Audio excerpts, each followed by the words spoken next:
Bahujan Samaj party की राष्ट्रीय अध्यक्ष मायावती ने मोदी सरकार पर हमला बोला है।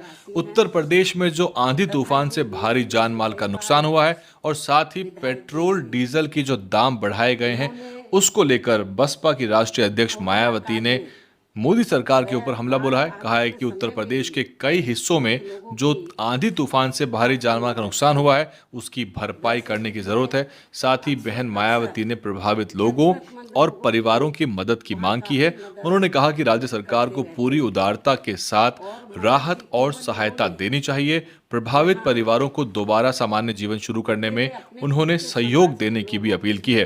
उन्होंने कहा कि उजड़े और बिखरे परिवारों को फिर से बसाने की जरूरत है। साथ ही पेट्रोलियम पदार्थों की लगातार बढ़ती कीमतों पर भी चिंता जताई है।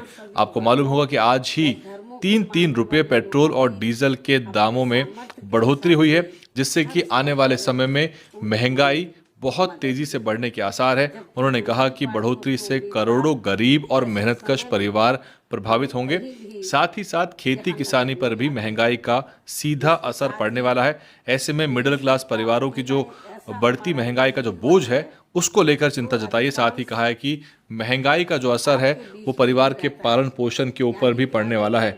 असल में लगातार सरकार ये संकेत दे रही है कि आने वाले समय में देश को हर तरह की चुनौतियों से मुकाबला करने के लिए तैयार होना चाहिए। हाल ही में प्रधानमंत्री मोदी ने कहा था कि पेट्रोल डीजल का सेवन कम करें। साथ ही 1 साल तक सोना ना खरीदने की बात भी प्रधानमंत्री मोदी ने कही है। ऊपर से उत्तर प्रदेश के अंदर जो आंधी तूफान से भारी नुकसान हुआ है, जिसमें लगभग 111 लोगों के मारे जाने की बात है और 100 से ज्यादा लोग मारे जाने के बावजूद भी टीवी मीडिया पर इस पर बड़ी चर्चाएं नहीं हुई हैं। ये पूरी की पूरी खबर टीवी मीडिया की खबर से गायब रही है। और अचरज की बात यह है कि इसमें विदेशी जो डिग्निटरीज हैं, जो राष्ट्रीय अध्यक्ष हैं, वो प्रधानमंत्री मोदी जी के लिए सांत्वना संदेश और भारत के लिए एक सहानुभूति संदेश भेज रहे हैं और वो इस पर अपना दुख और चिंता व्यक्त कर रहे हैं कि उत्तर प्रदेश में और उत्तर भारत में भारी आंधी तूफान से किस तरह से जान माल का नुकसान हुआ है।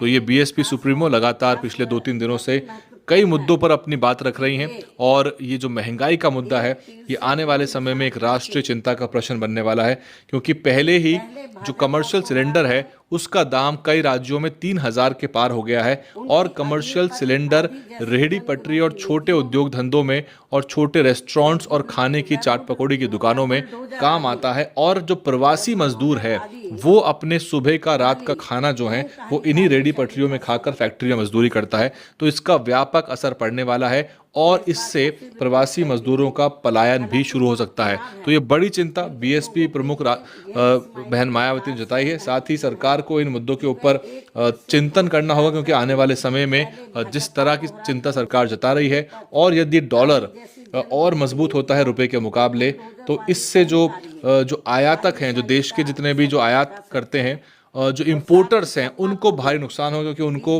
कॉस्ट ऑफ प्रोडक्शन बढ़ने की वजह से इंटरनेशनल मार्केट में कंपटीशन कम हो जाएगा। इसको लेकर आकाश आनंद ने भी एक ट्वीट किया था, जिसमें उन्होंने बहुत महत्वपूर्ण मुद्दों को उठाया था। उस पर चर्चा करेंगे। आप देख रहे थे दलित न्यूज़ नेटवर्क। सब्सक्राइब कर लीजिए और खबर आपके लाते रहेंगे।